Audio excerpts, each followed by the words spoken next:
Qu'est-ce que le monde? De même que la vue a été faite pour détourner de la vérité, elle peut être redirigée. Le son devient l'appel pour Dieu, et à toute perception un nouveau but peut être donné par celui que Dieu a dessiné comme un sauveur pour le monde. Suis sa lumière et vois le monde tel qu'il te contemple. Entends seulement sa voix dans tout ce qui te parle, et laisse-le te donner la paix et la certitude que tu as jetées, mais que le ciel a préservé pour toi en lui. Qu'est-ce que le monde? Le monde est une perception fausse, et nous voulons ici corriger notre perception. Et ce n'est pas toujours agréable, je le sais, mais malgré, nous ne pouvons pas éviter cela. Par exemple, hier, j'ai envoyé un newsletter et j'ai rajouté tout en bas, chaque fois que tu dis moi je, c'est comme un suicide, car tu confirmes ton soi éphémère. Hier, c'était la journée du non-jugement. Et c'est étonnant quel mail jugeant j'ai reçu. J'ai vraiment fait cela très bref pour que le lecteur a la possibilité de réfléchir sur cela. J'aimerais donner quelques conseils concernant cela. Chaque fois que tu dis « moi j'ai » et tu te réfères au passé, c'est comme un suicide. Par exemple, à l'école, à l'époque, il y a telle chose, mes parents à l'époque, et ainsi de suite. Chaque fois que tu prononces « je » et tu te réfères à l'avenir concernant tes inquiétudes, tes doutes, qu'est-ce qui pourrait se passer là, est-ce que je pourrais faire telle chose ou telle chose, c'est comme un suicide. Chaque fois que tu dis « je » et tu te réfères et tu concentres sur tes problèmes actuels, sur tes maladies, sur tes problèmes relationnels, ou peu importe, c'est comme un suicide. Parce que tu confirmes ton soi du passé. C'est ça que cela veut dire. Et de mon point de vue, c'est totalement logique et clair et évident.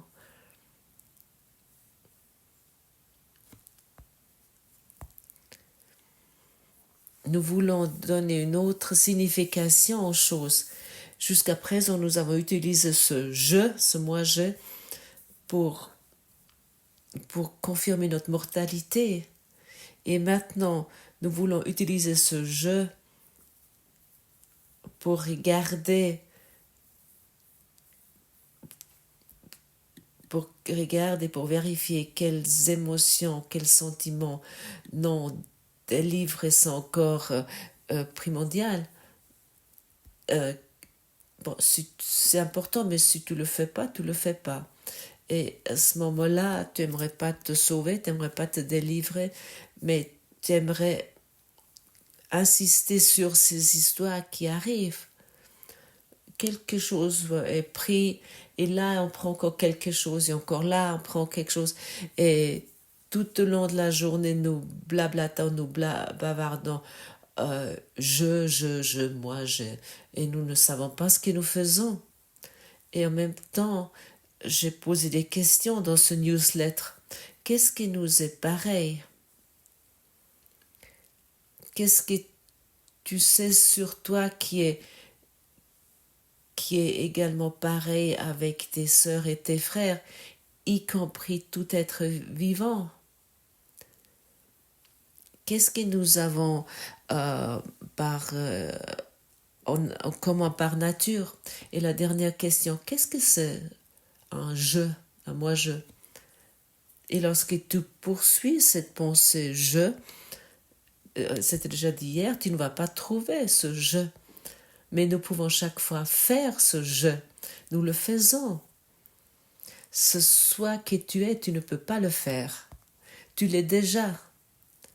Si tu pourrais le faire, à ce moment-là, ce sera dans le temps. L'éveil, tu ne peux pas le faire. Tu l'es déjà. Tu dois juste le reconnaître. Seulement les obstacles doivent être enlevés qui empêchent cela. Et ça inclut cette idée du moi-je. Ça inclut ça, évidemment.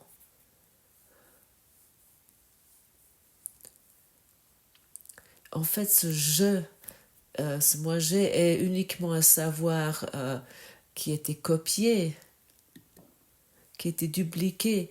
C'est des copies, des copies et des copies. C'est encore une copie de la copie. Et nous nous référons à cela et nous jugeons et nous croyons que nous avons raison.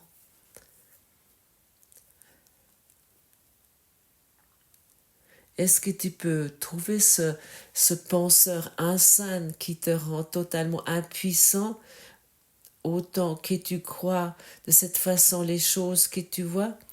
La perception doit être changée pour que nous voyons les choses à travers lui et que nous pouvons reconnaître qu'il n'y a pas de séparation. D'où sais-tu, lorsque tu regardes la lune, qu'il est en dehors de toi?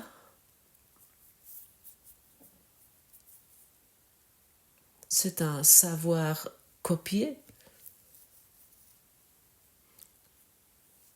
C'est des informations copiées. D'où sais-tu, lorsque tu regardes la Voie lactée, que la Voie lactée est en dehors de toi? Ce sont des informations copiées. D'où sais-tu, lorsque tu regardes un arbre, une rivière, ou ton conjoint, ou tes enfants, ou tes parents, tes collaborateurs, ton supérieur, ton patron, d'où sais-tu qu'ils sont en dehors de toi?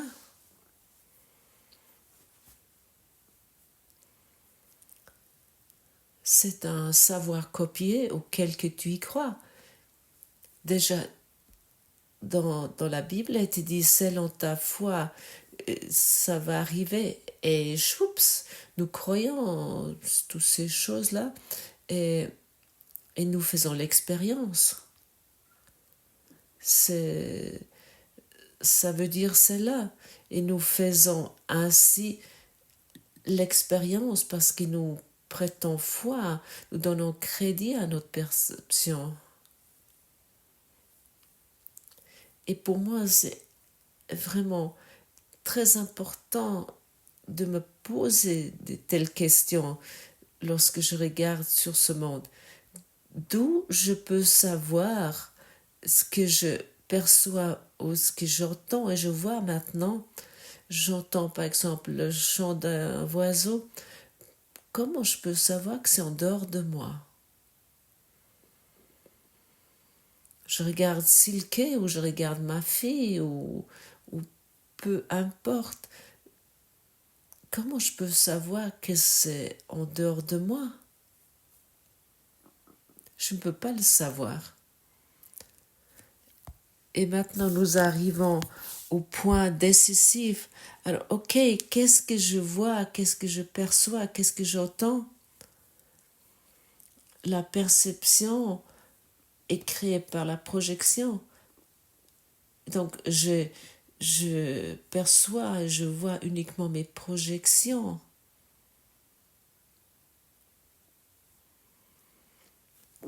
Et ça, Jésus veut dire lorsqu'il dit nous ne sommes pas séparés. Nous croyons voir la matière, par exemple un autre corps, qui me plaît ou qui ne me plaît pas. Et je crois que je peux juger ce qui est bien ici ou ce qui n'est pas bien ici.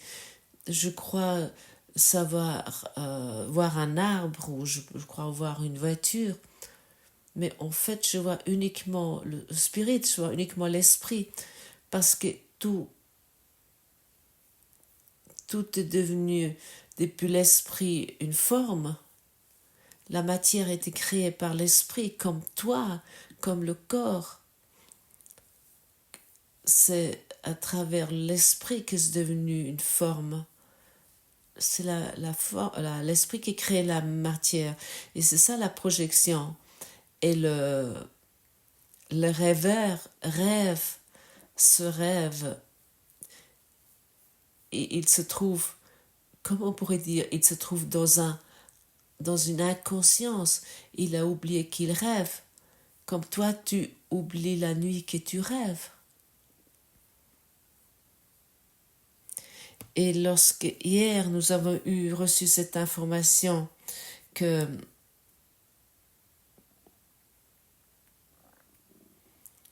nous voulons juger sur rien ce qui se passe, nous devons également comprendre que notre scénario que nous dévidons ici, que c'est finalement notre jugement.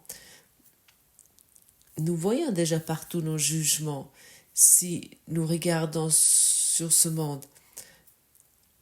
Comment elle pourrait autrement apparaître dans un rêve? Donc tu vois ton conjoint parce que tu as déjà jugé sur lui, tu as déjà fait un jugement, et tu vois le soleil à cause de ça, et tu vois le monde parce que tu as déjà jugé, et tu vois ton collaborateur ou ton supérieur ou comme le président du conseil d'administration ou là, tu vois la guerre parce que tu as déjà jugé. Et pour cette raison, le monde s'est créé. Et pour cette raison, Dieu n'a pas d'accès.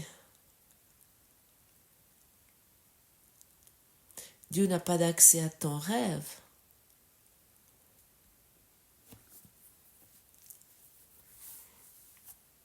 Et le rêve est un événement d'esprit, on pourrait dire.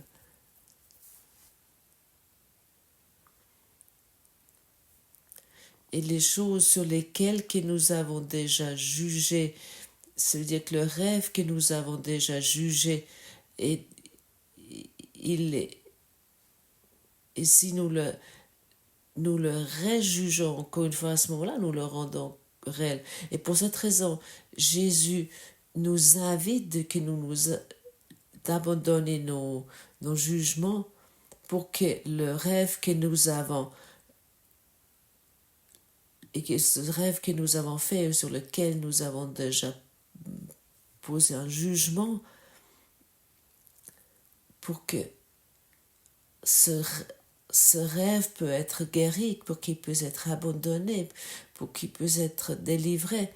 Mais si nous confirmons sans cesse nos projections, ça c'était bien et ça c'était mal, nous ne savons pas ce qui est bien. Et nous ne savons pas non plus ce qui est pas bien. Nous laissons toutes choses telles qu'elles sont. Et autant que nous jugeons les choses, nous confirmons le rêve. Nous confirmons notre scénario. Et le Saint-Esprit a écrit un scénario qui nous amène vers la guérison. Comment autrement je pourrais m'adresser aujourd'hui à toi? Je suis le scénario du Saint-Esprit où l'ego essaie régulièrement apporter du sien, mais il aimerait bien. Et pour cette raison, notre vigilance est demandée pour que nous ne retombons plus dans le scénario de l'ego. Ce qui veut, cela veut dire je ne suis aujourd'hui déterminée de juger sur plus rien. Car chaque fois que je juge sur quelque chose,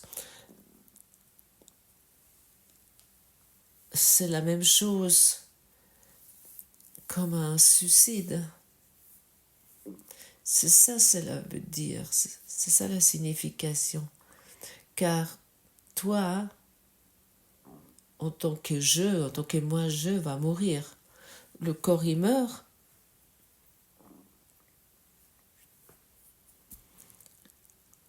Et lorsque nous nous sensibilisons pour cela, et nous nous ouvrons notre esprit pour cela, pour ce qui a été dit, et maintenant, si tu as envie, écoute-le encore une fois.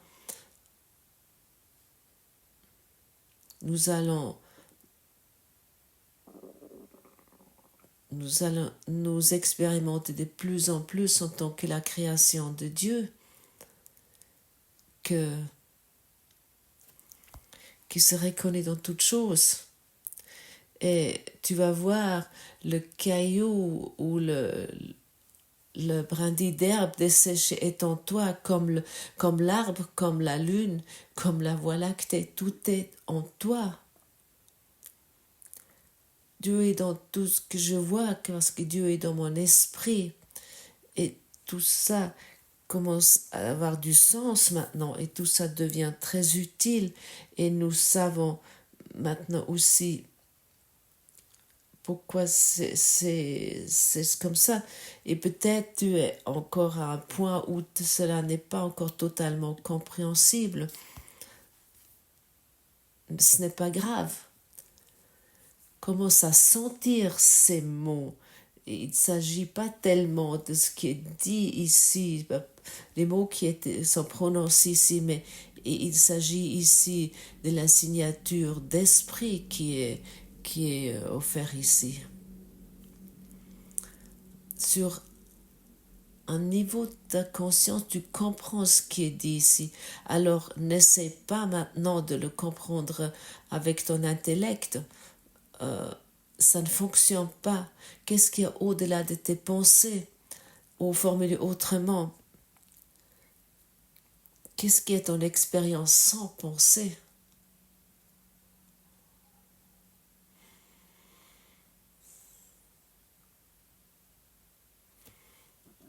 Nous pouvons tous faire cette expérience, mais dès que nous voulons l'expliquer et nous voulons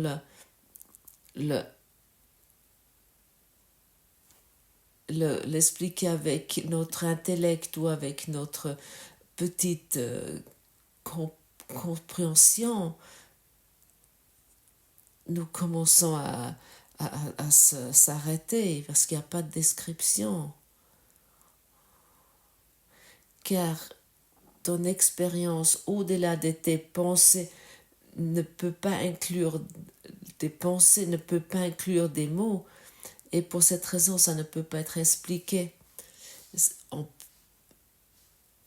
peut uniquement indiquer que tu es l'amour éternel qui transcende tout, qui est omnipuissant et omniprésent, qui n'a jamais pu être changé, qui est toujours tel qu'il est. Et c'est ça la vie. Et cette vie, nous voulons l'accueillir, nous voulons plus nous perdre dans ces pensées moi je. Et ne voulons plus rendre réel le passé et de créer ainsi un avenir obscur et puis une présence sombre.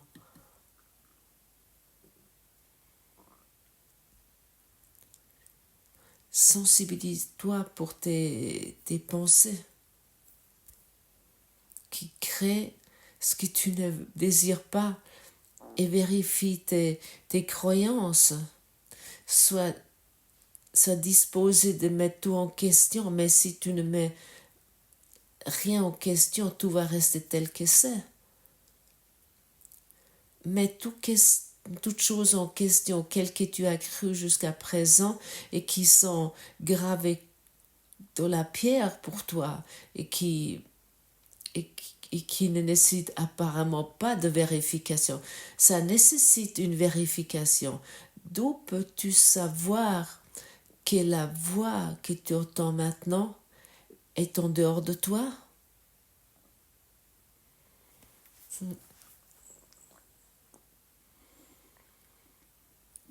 Et je te promets, cette voix que tu entends maintenant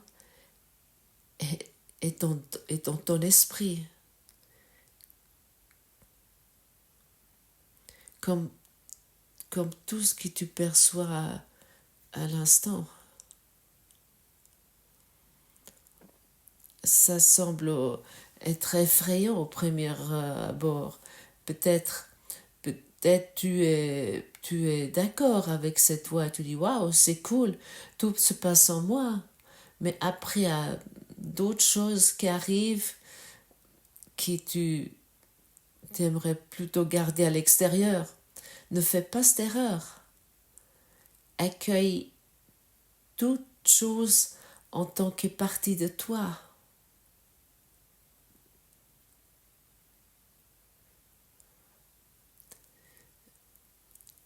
Car rien n'existe indépendamment du rêveur, de toi. Je ne parle pas de toi en tant que corps, mais je parle de toi en tant qu'esprit créateur.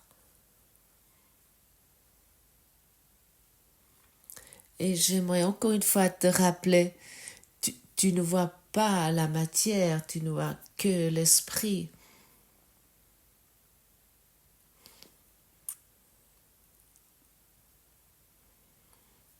Tu ne vois pas un monde, tu vois des images que tu as faites qui se passent à l'intérieur de ton esprit.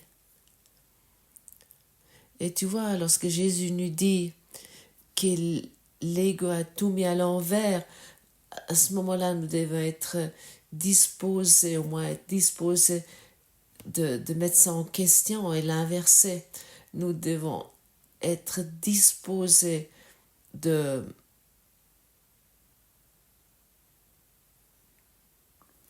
voir l'idée du monde, de voir ça depuis une autre perspective, de voir depuis une autre façon de penser. Et tu vois, ce qui t'entend ici, ce n'est pas tellement difficile, hein? Peut-être tu crois maintenant, ouh, ça c'est compliqué. Non, finalement c'est très simple. J'ai passé des années, peut-être des décennies, peut-être des centaines d'années pour transcender cela. Et je peux maintenant te transmettre ça avec des mots très simples, très clairs, et ainsi tu peux économiser du temps. Pour te sensibiliser toi-même, de obtenir un sentiment pour ton véritable soi, d'obtenir un sentiment qui vient d'être formulé ici, pour que cette idée de j'ai n'est plus au premier plan, mais uniquement encore ce soit pur, et que nous pouvons constater que nous ne sommes nulle part en danger au monde, comme la leçon 244 nous dit, je ne suis en danger nulle part au monde. Nous pouvons être en danger nulle part. Comment une projection peut te menacer, peut te mettre en danger? Dis-le-moi. Et peut-être tu arrives à la conclusion, rien dans ce monde, je suis véritablement en danger. Il n'y a pas de danger. Pas dans l'avenir, pas dans le passé et pas maintenant. Car maintenant nous sommes libres en tant que création de Dieu. Tu es une création de Dieu. Et lorsque tu commences à amener tout à la maison en reconnaissant que tout se passe en toi et que tu trouves la paix ainsi, tu vas constater Ah oui, il n'y a vraiment pas de danger, il y a pas de danger nulle part. Même pas une maladie, même pas une guerre, même pas une crise économique, même pas une menace nucléaire peut me mettre en danger. Je ne parle ici pas moi j'ai physique, du corps, mais je parle ici de ton esprit. Et pour ça, c'est uniquement l'esprit qui est enseigné. Et, et c'est uniquement un enseignement d'esprit. L'enseignement d'esprit du courant miracle. Tu sais, il y a tellement de personnes qui ont fait des expériences avec l'esprit, avec du spirit, avec une mort imminente, ils ont fait des expériences religieuses, etc. Et après, ils retombent nouveau dans leurs vieilles histoires parce qu'il n'y a pas d'éducation. Il manque l'éducation d'esprit manque. Et nous ne pouvons pas être assez reconnaissants dans l'éducation d'esprit où nous nous trouvons, où chacun doit apporter sa part. Car personne peut enlever ton avis, ton point de vue, juste que tu es disposé, déterminé d'abandonner cela. Là où nous sommes dans nous sommes là en vérité. Nulle tempête ne peut venir dans le havre sacré de notre demeure. En Dieu, nous sommes en sécurité, car qu'est-ce qui peut venir menacer Dieu lui-même ou apeurer ce qui fera jamais partie de lui? Qu'est-ce qui pourrait vraiment menacer ton véritable soi?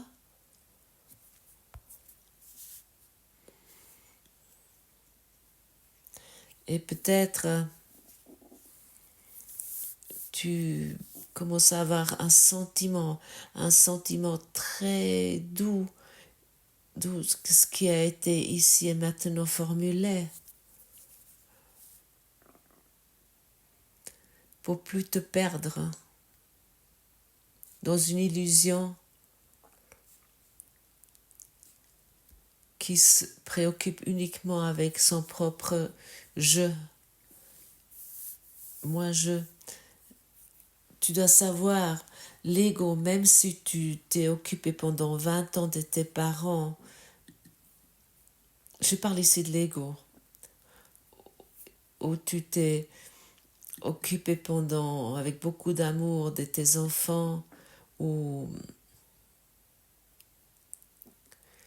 tu t'es occupé vraiment de ton travail, où tu étais actif dans des associations et des institutions sociales.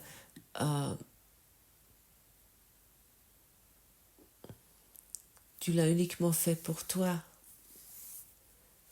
Nous parlons ici de l'ego. Et d'abandonner cela. Je suis telle et telle chose. Je fais telle et telle chose. Je me suis occupée de mes parents pendant 20 ans. Et ici s'est passé ça, ici s'est passé telle chose. Laisse ça. Abandonne cela. Tu te suicides chaque fois. Et ça, nous ne voulons plus faire, n'est-ce pas? Ça n'a pas de sens. Ça n'a pas de sens que les morts enterrent les morts.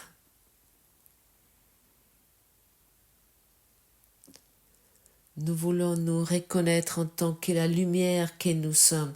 Nous voulons nous reconnaître en tant que l'esprit que nous sommes. Nous voulons nous reconnaître en tant que la paix que nous sommes. Et nous voulons utiliser chaque rancœur nous voulons utiliser chaque sentiment non guéri, non délivré pour, pour mettre dans la guérison. Tu es béni de la chose que tu es. C'est ainsi. Ça a toujours été tel, comme ça et ça va toujours être comme ça. Namasté.